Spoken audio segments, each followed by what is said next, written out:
sadəcə olaraq nümunə villadır, digər villalarda da bunun kimi olacaq. Biz burada əsasən Alimil Yunanistan profilləri istifadə eləmişik. Bura villamızın giriş hissəsidir. Burada pivot qapı quraşdırmışıq. Təəssüf ki, hələlik qapının açarı üstündə olmadığına görə göstərə bilmirik sizə. Qapımızın üzərində gizli qolla quraşdırmışıq burada. Sonra cəbhə sistemidir ümumi. Ümumiyyətlə bu villamızda bir neçə fərqli sistem istifadə eləmişik biz. Alimil markasından əsasən olan sistemlərdir. Sürmə qapılar, pivot qapıları, cəbhə sistemləri, hətta cəbhə sistemləri belə Alimil markasındandır. Temperli, izolyasiyalı şüşələr istifadə eləmişik. Burada giriş qapımızdır. Belə gözəl bir mənzərəmiz var, panoramik. Burada indi sizə çox fərqli bir detal göstərəcəm, ona diqqətlə baxarsınız. Deməli, biz də burada villanın ön hissəsində biz belə bir sistem quraşdırmışıq. M630 Pocket sistemidir. Bu sistem deməli gördüyünüz 3 qanad hissəsindən ibarətdir və bu qanadlar hamısı gedib arxa tərəfdə divarın içərisində gizlənir. Nə içəridən, nə çöldən görünmür və böyük panoramik bir görüntü açılır mənzərəyə doğru. Villanın daxilindəyik. Burada dediyim kimi bir neçə fərqli sistemlər istifadə eləmişik. Bu sistemimiz gizlənəndir. Digər sistemimiz S560 sistemidir. Orada da bir qanadımız hərəkətlidir və panoramik böyük ölçülərimiz var. Həmçinin burada bizim pivot qapımızın daxildən görüntüsü var. Baxa bilərsiniz. Bunu da biz hər bir fərqli dizaynda hazırlaya bilirik. Üzərində CNC işləmələrlə. Birinci mərtəbəmizdə bizim burada gördüyünüz kimi biz mətbəx hissə ilə çöl tərəfdə hovuz sahəsini tam birləşib eyni məkan olsun deyə həmin o sistemi istifadə elədik ki, yəni açıldıqda tam keçid yaransın, yəni eyni bir məkan kimi istifadə olunsun. İkinci mərtəbə ilə tanış edək, burada istifadə edilmiş sistemlərə baxaq.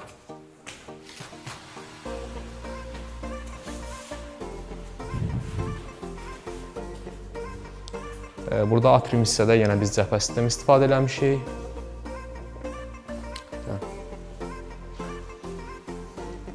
Otaqlarda cəbhə və gizli qanad sistemləridir. Bunların belə deyək, çox pratik və rahat istifadəsi var.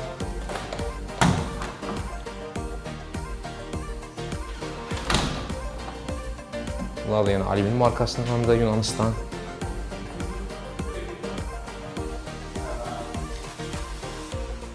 İkinci mərtəbədən olan daha bir panoramik görüntü. Və bir şeyi nəzərinizdə çatdırım. Burada biz normalda cəbhə sistemləri 5 cm-lik olur. Biz burada cəmi 3 cm-lik cəbhə sistemləri istifadə eləmişik. Bu da bizə maksimal dərəcədə görüntü imkanı verir ki, yəni çox minimal bizim gözümüzün önünü kəsən bir profil var. Amma buna baxmayaraq profilin ət qalınlığı kifayət qədər vardır. Davam edək.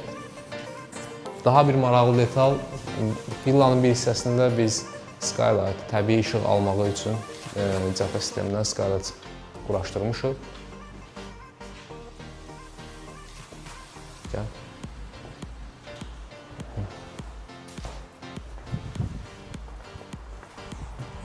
Və burada yenə biz S560 sürgülü sistem qapımızı istifadə eləmişik. HBŞB Slide, Alimil markasının istehsalıdır. Bu yataq otaqdır bizdə. Və burada yenə gördüyünüz kimi böyük panoramik şüşə ilə çox iri həcmli bir şüşə quraşdırmışıq, sabitdir. Arxa hissəyə, evin arxa hissəsindən çıxmaq üçün yenə bir qapı sistemimiz var burada. Yəni biz burada bacardığımız qədər bu villada ən minimal, ən estetik profilləri istifadə etməyə çalışmışıq və onunla da yanaşı böyük panoramik görüntünü necə ala bilərik. Bütün mühəndislik bunun üzərində qurulub. Minimal, incə, dayanıqlı, keyfiyyətli sistemlər.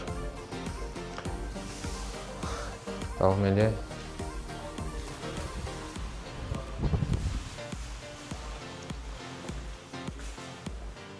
Siz indi hal-hazırda tam hazır olmuş villanı görürsünüz, amma biz daha öncəsində proses necə başlayır, sıfır mərhələsindən göstərəcəyik. Təbii ki, bu gördüyünüz görüntülər daha sonra yenilənəcək. Ancaq gördüyünüz bu görüntünü almaq üçün bunun alt hissəsində sizin görmədiyiniz çox böyük mühəndislik işləri görünür. Hansı ki, bu sistemlər necə dayanıqlı montaj olunur, onların su təxliyə sistemləri necə düşünülür, həmin o biz minimal görüntüləri nəyin sayəsində əldə edirik, həmçinin orada mükəmməl divar izolyasiyaları necə olunur, mən onlarla sizə tanış edəcəm. Gedək.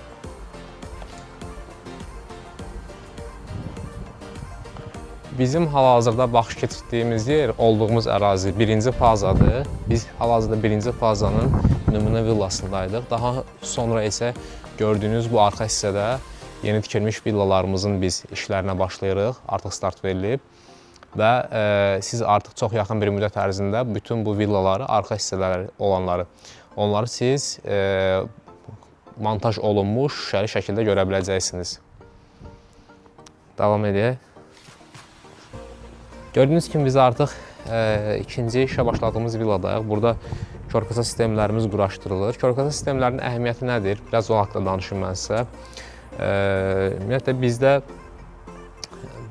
qaba inşaatdan sonra pəncərələrin düzgün, dəqiq, yəni hər bir aksda, bütün ölçülərdə doğru montaj olunması üçün öncə dediyimiz bu körkasa sistemləri hazırlanıb quraşdırılır. Bunlar metal qutu profilindən olur və gördüyünüz kimi 2 qat xüsusi antipasla boyanır və pəncərə montaj olunmazdan əvvəl bu körkasalar quraşdırılır. Daha sonra isə artıq başlayır membran sac izolyasiya işləri ki, hansı ki bizim bu pəncərəmizlə divar arasında olan səthi biz tam izolyasiya edə bilək. Buradan nə buxar, su, külək, səs, hava, yəni heç bir xarici ünsur evin daxilinə keçməsin. Daha sonra pəncərələrin körkasaları və izolyasiyaları hazır olduqdan sonra biz pəncərələri montaj edirik. Mən sizə daha öncə İlbruk haqqında bəhs etmişdim. Biz burada daha öncə İlbrukun parça membranını test üçün biz buraya yapışdırmışdıq yoxlamaq üçün. İndi üzərindən bir müəyyən müddət keçir və bu İlbrukun keyfiyyətini bir daha sübut edir. Gördüyünüz kimi bunu neçə müddətdir açıq havada, günəş şəraiti altında UV şüalarına məruz qalmasına baxmayaraq bunu yerindən qopartmaq mümkün deyil. Və bu o deməkdir ki, artıq pəncərəyə yapışan bir tərəf membran və bir tərəfi də bu divar səthində betona yapışan membranı mükəmməl bir-birinə yapışma qabiliyyəti var və buradan heç bir hər hansı bir suyun, buxarın, küləyin, nəmin keçməsi mümkün deyil. Ona görə biz bazardıqca çalışırıq ki, həmişə dünya çapında olan, təsdiqlənmiş, keyfiyyətli məhsulları istifadə edək. İzləmədə qalın, daha sonra biz sizə bu villada tam izolyasiya olunmuş pəncərələrin necə quraşdırıldığını, ondan sonra şüşələrin quraşdırılmasını sizə təqdim edəcəyik. Hələlik, görüşənədək.